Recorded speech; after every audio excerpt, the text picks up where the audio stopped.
I didn't learn who I wanted to be by watching my mom. That's for sure. What I did learn is what I didn't want to be. And that has sort of shaped my entire life. Because, when you are looking to your parent, one would hope that you're able to say, that is the kind of person I want to be. So learning early on that was not the kind of person I wanted to be was really formative for me, because I then needed to find examples of humans that I did want to be. And thankfully, there were lots of examples in my life. They just happened to not be my mom. And, obviously, there are likely things about her that I inherited, and they are what they are. And of course, she wasn't all bad. And she couldn't have been all bad. I always tell myself that because my dad is a good human, to his core. And I think that I have to believe that at some point she was too, because otherwise he wouldn't have married her. So, But here's the thing.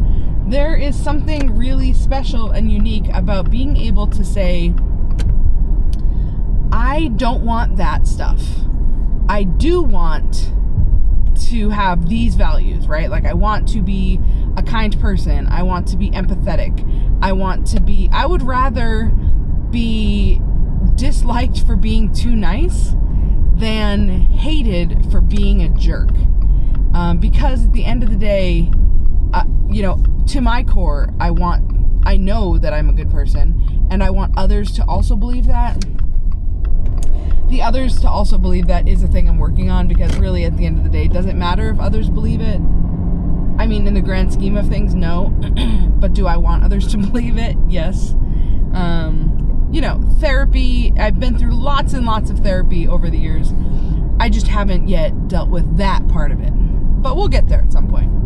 Listen, the bottom line is, my mom was volatile.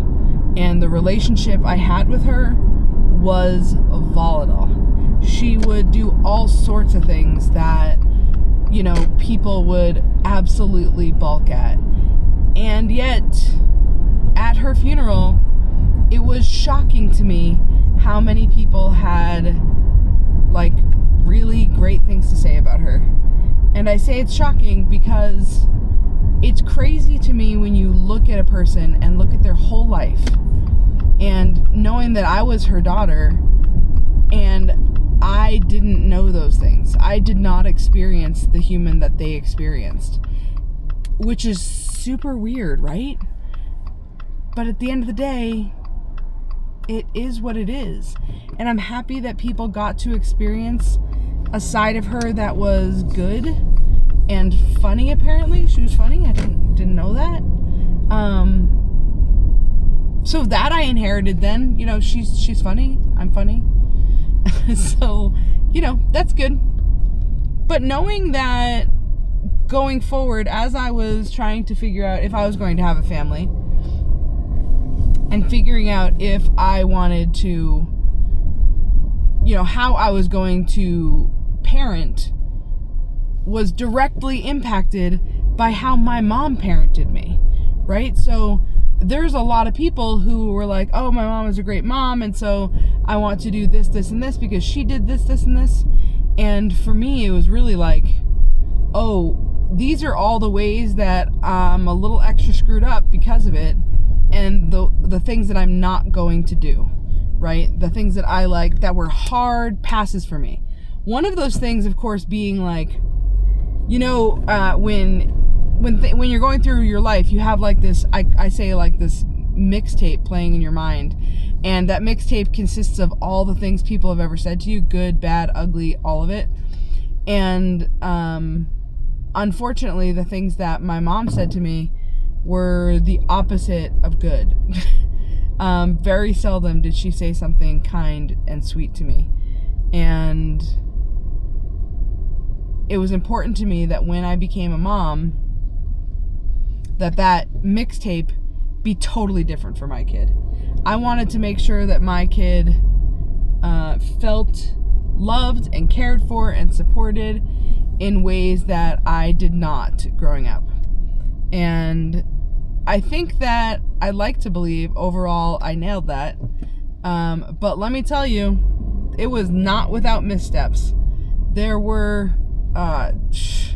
countless times in which I screwed up and I was, you know, more mean than I should have been, more judgy than I should have been. And by more, I mean I shouldn't have been any of those things like at all, but yet I was. But I knew those things were not what I wanted. I do not want to be that person. And yeah, sometimes like old habits, old mixtapes that are playing in my mind get, you know, come forward instead of staying hidden in the back like it used to be, or like I want it to be, I should say. So anyway, if you've experienced this type of thing, I'd love to hear about it. I'd love for you to leave a comment below.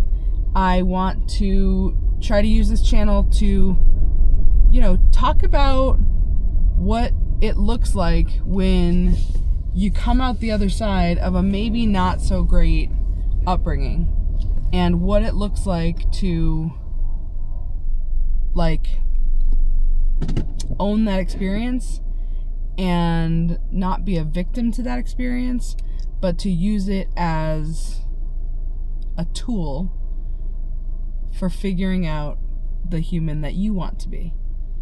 I want to make sure that I am not defined by my trauma. Because in life, everything's a choice, right? So did I choose to have some of those messed up experiences that I had with my mom? Nope. Don't worry, I'll tell you more about those later. But what I did choose and continue to choose is what I do with that. Like how I take that experience and make myself a better human from it. That's where I'm at. I'd love for you to stick around. I'd love for you to share your experience. I'd love to build a community here of good humans who care for one another and learn from one another. So if you want to like this video, if you've gotten anything from it, I sure would appreciate it. And subscribe, follow along for more. Later.